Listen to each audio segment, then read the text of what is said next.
हरे कृष्ण दोस्तों, मैं हूं अनुज शर्मा।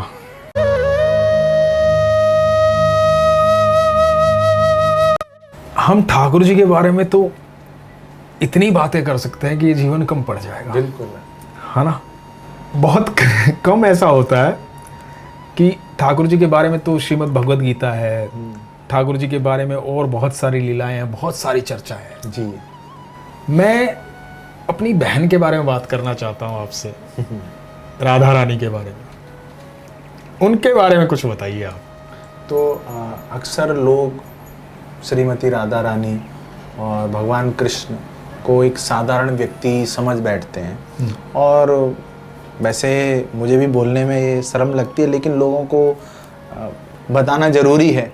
कई बार ऐसा सुनने को मिलता है कि कृष्ण करें तो रासलीला और हम करें तो कैरेक्टर ढीला। ऐसा आपने शायद सुना होगा, ये ऐसा लोग बोलते हैं। मुझे बड़ी नफरत है इस लाइन से। हाँ, आप क्या करें, कृष्ण जैसे हो तो जाओ पहले। तो भगवान कृष्ण कौन है, श्रीमती राधा रानी कौन है, वो दिव्य स्वरूप, पहले उनको समझो तो सही।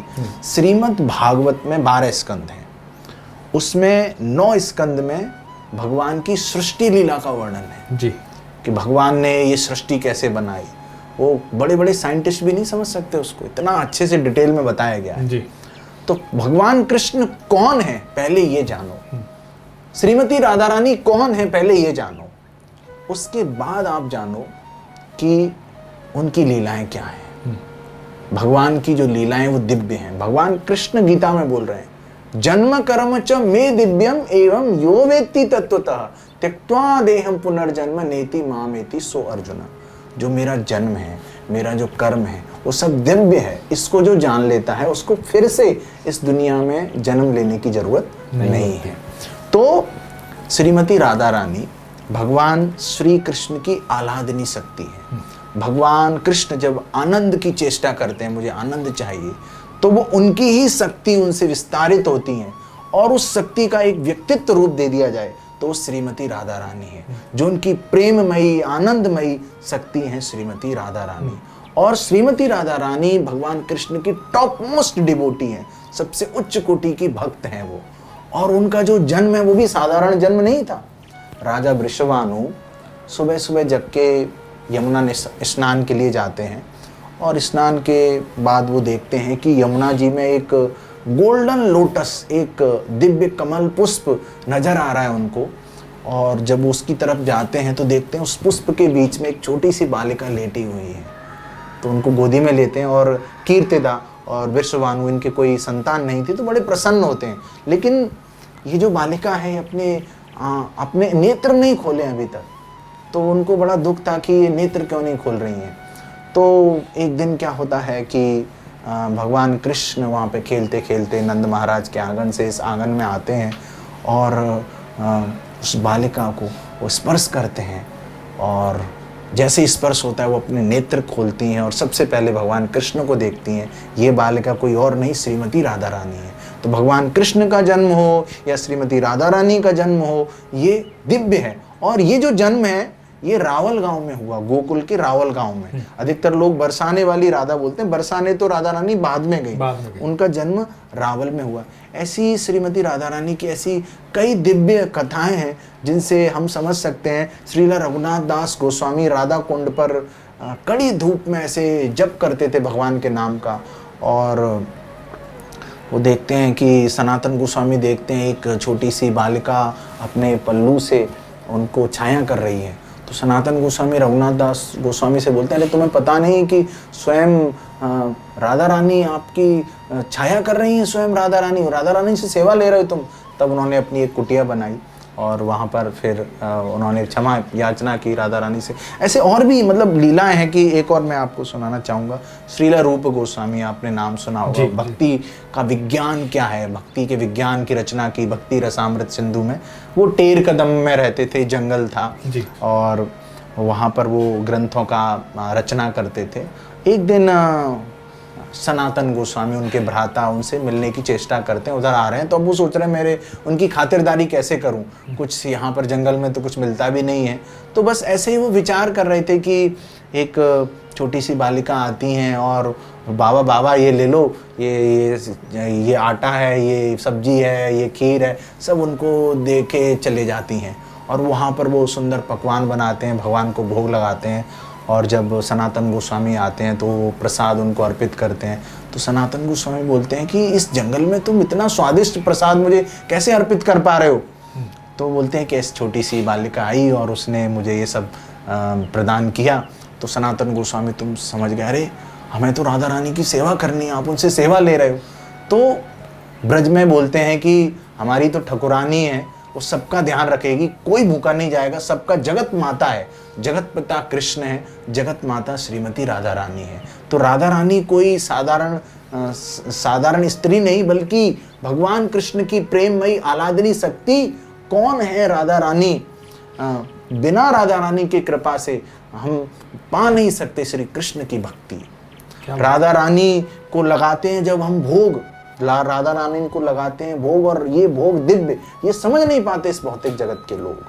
क्या बात। तो राधा रानी कोई साधारण पर्सनैलिटी नहीं है, स्पिरिचुअल पर्सनैलिटी है और भगवान कृष्ण की टॉप मोस्ट डिवोटी हैं। यदि वो एप्लीकेशन लगा दें भगवान कृष्ण को कि ये भक्त हैं, ये अनुज शर्मा जी हैं, बस इनको शुद्ध भक्ति दे दो, तो भगवान कृष्ण मना नहीं कर सकते। तो भगवान को हम उनके शुद्ध भक्त के माध्यम से ही हम अप्रोच कर सकते हैं, और अप्रोच करना चाहिए।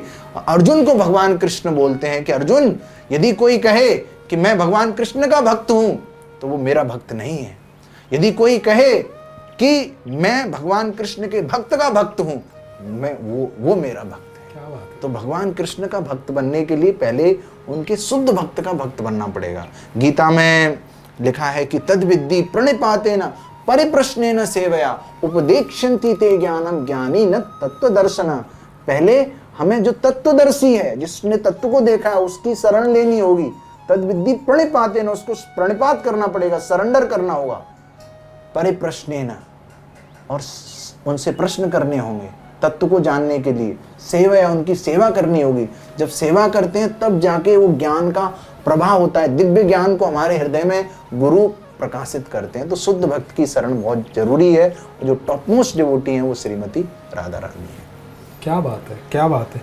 बड़ा सुंदर आपने भाव बताया। भगवान ने जो अर्जुन को कहा कि पहले मेरे भक्त के पास जो आएगा बिल्कुल वो मुझ तक पहुंचे। बिल्कुल। और मुझे पता है, मैं जानता हूँ कि मेरे ठाकुर राधा रानी की भक्ति करते हैं और राधा रानी कृष्ण कृष्ण जपती हैं। बिल्कुल। तो वो एक ही हैं, दोनों एक ही हैं, और भगवान का दिल है राधा रानी, भगवान के मन तक बात पहुँचती है। इसको चैतन्य चरितामृत में, जैसे मैं आपको इंटरप्ट करना चाहूँगा, ऐसे बताया, दुए लागे हुरा हुरी।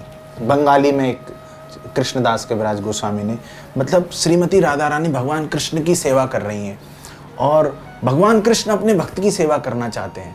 तो वो बोलती हैं कि आज मैं इतनी सेवा करूंगी भगवान कृष्ण की। तो भगवान कृष्ण उस सेवा को देखकर प्रसन्न हो जाते हैं।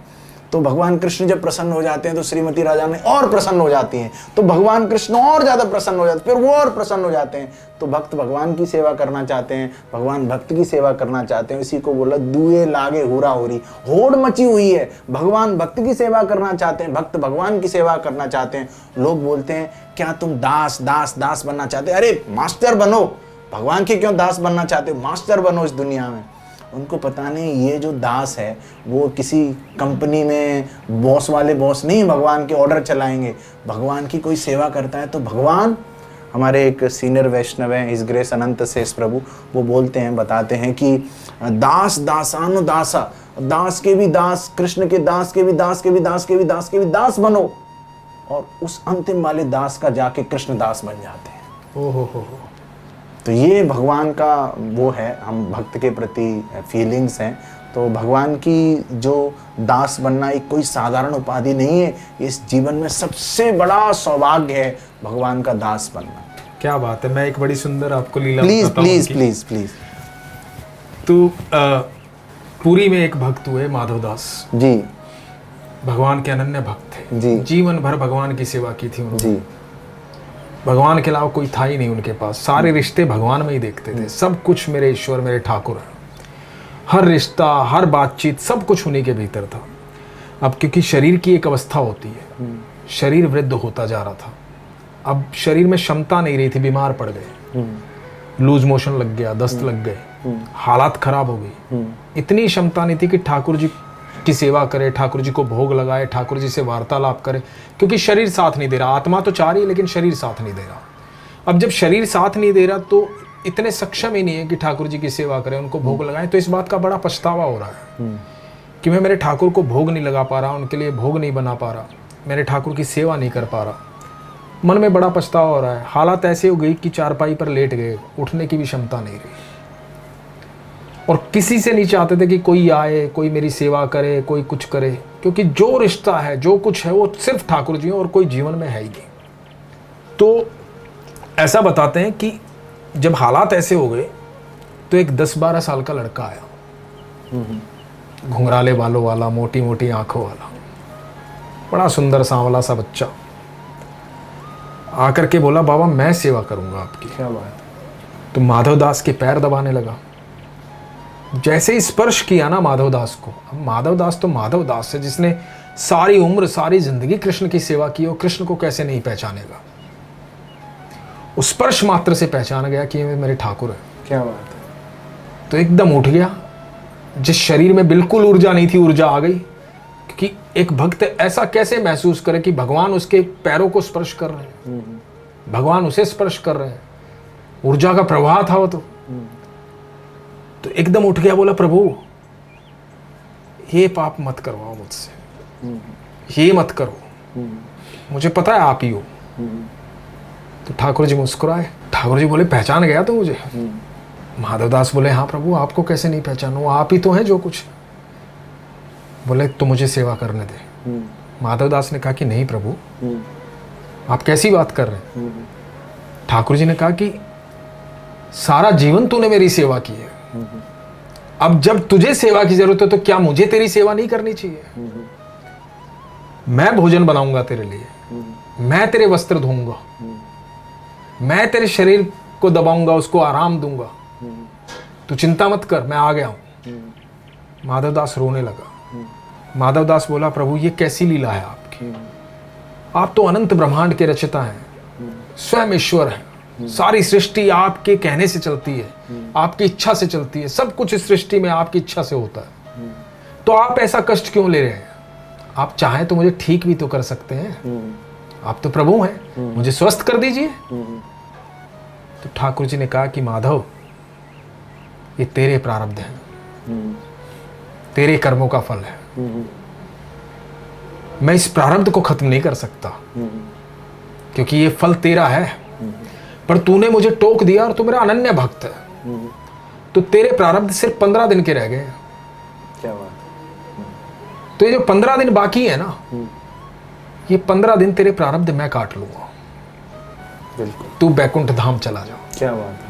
और कहते कि माधवदास उसी क्षण शरीर छोड़ करके बैकुंठ धाम चले गए, और बाकी 15 दिन भगवान उस पीड़ा में रहे जिस पीड़ा में माधवदास था, और वो 15 दिन जगन्नाथपुरी का मंदिर बंद होता है। अच्छा। आज भी उन 15 दिनों में डॉक्टर बुलाया जाता है, वैद्य बुलाया जाता है, भगवान को काढ़ा पिलाया जाता है, भगवान का इलाज किया जाता है, भगवान की धड़कनें चेक होती है, भगवान का बीपी चेक होता है, क्योंकि वो 15 दिन भगवान माधवदास की जगह, अपने भक्त की जगह प्रारब्ध काट रहे हैं। ये परंपरा आज तक निभाई जाती है। तो ऐसे हैं कृष्ण, जब प्रेम में आते हैं ना तो अपनी भक्त की सेवा में भी लग जाते हैं।